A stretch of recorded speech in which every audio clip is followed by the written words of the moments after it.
కొత్త వైన్ షాపుల application fee పెంపుపై Congress ప్రభుత్వాన్ని నిలదీశారు మాజీ మంత్రి హరీష్ రావు.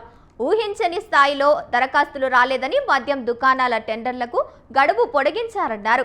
కొత్త వైన్ షాపుల అప్లికేషన్ ఫీజు 2 లక్షల నుంచి 3 లక్షలు పెంచడంతో దరఖాస్తులు రావట్లేదన్నారు.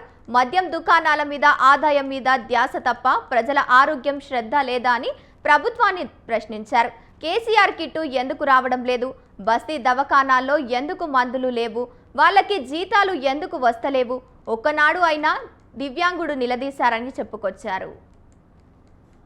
వైన్ షాప్ల కోసం అప్లికేషన్లు తీసుకుంటే 2 లక్షలు కాదు 3 లక్షలు పెట్టిండు. అప్లికేషన్ 3 లక్షలు పెట్టి వసూలు చేసుకుంటుండు.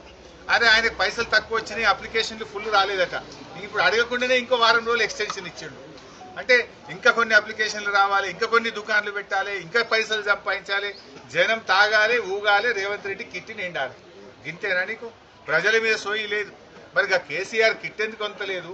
బస్తీ దవాఖాన్ల జీతాలు ఎందుకు వస్తలేవు? బస్తీ దవాఖాన్ల మందులు ఎందుకు లేవు? బస్తీ దవాఖాన్ల పరీక్షలు ఎందుకు లేవు అని ఒక్కనాడన్నా రివ్యూ చేసినావా? మద్యం దుకాణాల గురించి ఇంకా దరఖాస్తులు అమ్ముర్రి, 3 లక్షలు ఫీజు పెట్టుర్రి, రేటు పెంచుండ్రి, పైసలు సంపాదించుండ్రి, దీని మీద మాట్లాడుతున్నావు తప్ప గరీబోల గురించి నువ్వు మాట్లాడతలేవు.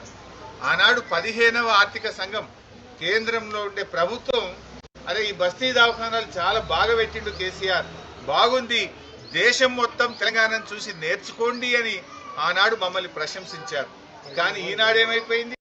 బస్తీ దవాఖానాలకే సుస్థి పట్టింది. పనిచేసే సిబ్బందికి వైద్యం లేదు, గోళీలు లేవు, పరీక్షలు లేవు.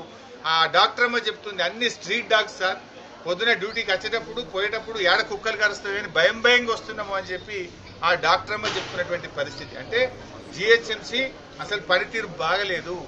చివరికి ఈ బస్తీ దవాఖాన పరిస్థితి ఏంటంటే దానికి మీటర్ కూడా లేదు, బయట కొండేసి దవాఖాన కరెంట్ నడుస్తుంది. పోయి ఆడ పోయి బీపీ మీటర్ చూస్తే ఆ బీపీ మీటర్ కూడా అందులో బ్యాటరీలు అయిపోయినాయట. బీపీ చెక్ చేసే మిషన్లో బ్యాటరీలు అయిపోయినాయి. బ్యాటరీ అయిపోతే మాకు ఇక బ్యాటరీలు కొనడానికి పైసలు వస్తలేవు సార్, అయితే కరెంట్ ఉంటే చూస్తున్నాం, లేకపోతే బ్యాటరీ లేకపోతే పక్కకు పెడుతున్నాము అన్నారు.